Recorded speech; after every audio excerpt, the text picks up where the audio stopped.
Conflict and Courage by Ellen G. White. The only way to win April 20th. This book of the law shall not depart out of thy mouth, but thou shalt meditate therein day and night, that thou mayest observe to do according to all that is written therein. For then thou shalt make thy way prosperous, and then thou shalt have good success. Joshua 1:8. If men will walk in the path that God has marked out for them, they will have a counselor whose wisdom is far above any human wisdom. Joshua was a wise general because God was his guide. The first sword that Joshua used was the sword of the Spirit, the Word of God. It was because the strongest influences were to be brought to bear against his principles of righteousness that the Lord in mercy charged him not to turn to the right hand or to the left. He was to follow a course of strictest integrity.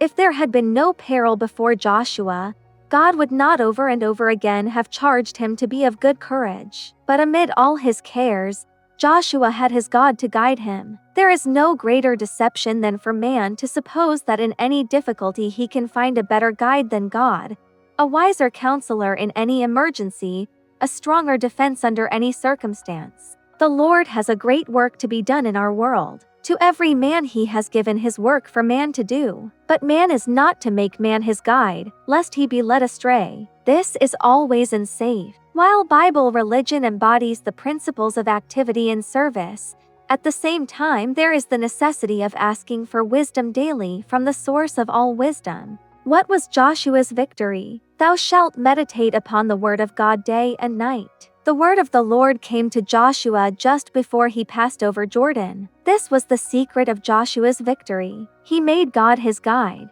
Those holding the positions of counselors should be unselfish men, men of faith, men of prayer, men that will not dare to rely upon their own human wisdom, but will seek earnestly for light and intelligence as to what is the best manner of conducting their business. Joshua, the commander of Israel, searched the books diligently in which Moses had faithfully chronicled the directions given by God, his requirements, reproofs, and restrictions, lest he should move unadvisedly.